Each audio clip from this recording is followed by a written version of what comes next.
Ka Lumpung Yalekai 3rd Meghalaya Open Softball Championship 2023 kabalai sengilinter kalas dang hakakatwe terik nok pra Hamadan second ground polo Shillong. Ya kene ke Lumpung le Pynlong da ka Meghalaya Softball Association MSA.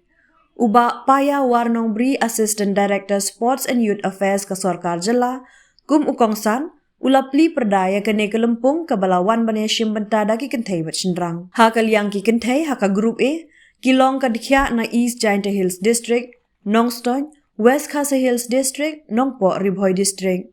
Haka Group B kikenhon yalekai ki balapan yakam, Kilong ka Mausenram East Khasi Hills District, Jowai West Giant Hills District, Bat Maukerwat South West Khasi Hills District.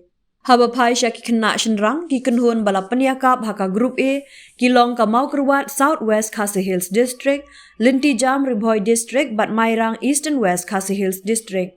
Haka Group B part kikenhon balapan yakap, Kilong ka Jowai West Giant Hills District, Mausenram East Khasi Hills District, Badikya East Giant Hills District. Haka jingpli perdaya kene ka jinyakom, lasak hilang ru da Presiden ka senjok u Dr. Amanwar, uba Jo Marwen, kidkhot nong kitkam ka MSA, kinong penyai lembat ki kena bayalekai, bat ya ki kentin priang sobha layo na uba Dennis Shabong, Working President ka MSA. Uba paya habakren kum ukongsan, ula pentep baha ka Meghalaya Games ka Pynlong hatura, ka Meghalaya Softball Association kan syem ka kabu bakan Pynlong ya kene ka jingalekkai kum ka demonstration. Batling ba kene uba paya klem artatin, usngau ban sayo syu ya kinong yalekkai ban ya syem benta hakis nam ki banwan. Ka jingalekkai sedang jong kene ka Lumpung ka long hapdeng kirang ka Mausenram persya ka Maukerwat. This sport is coming up in this part of the country. Actually, it would be very befitting if some of the districts also would like to take part in this competition.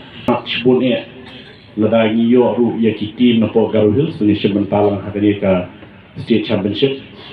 Nray ngamartati ni iyo ba hakani ka Meghalaya Games ka Bansalong po Tura. Na po ka liang ka Meghalaya Softball Association kila penbet bandan ka demonstration ya kanila sport hakatay games bat nga martati ni iru ba lemba ni demonstration le si ngin sayo shu ki nong isim benta ki bendisem benta hakatay sport haki snam gibanwan kanila sport yang ada di bot mind di Shamo. I've never seen the sport played before. I've heard Rida is always there in the office. She always talk about the sport, but I've never seen the sport being played in front of my eyes.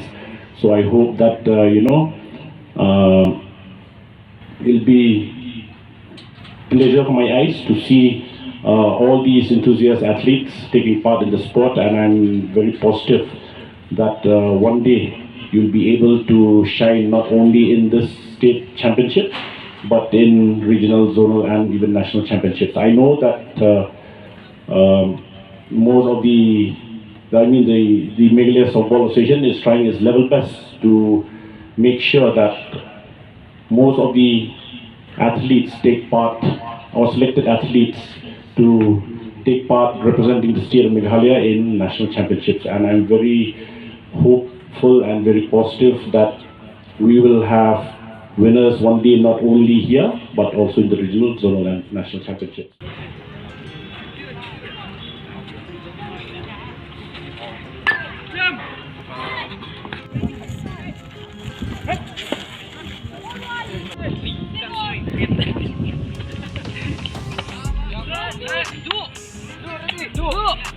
Shot!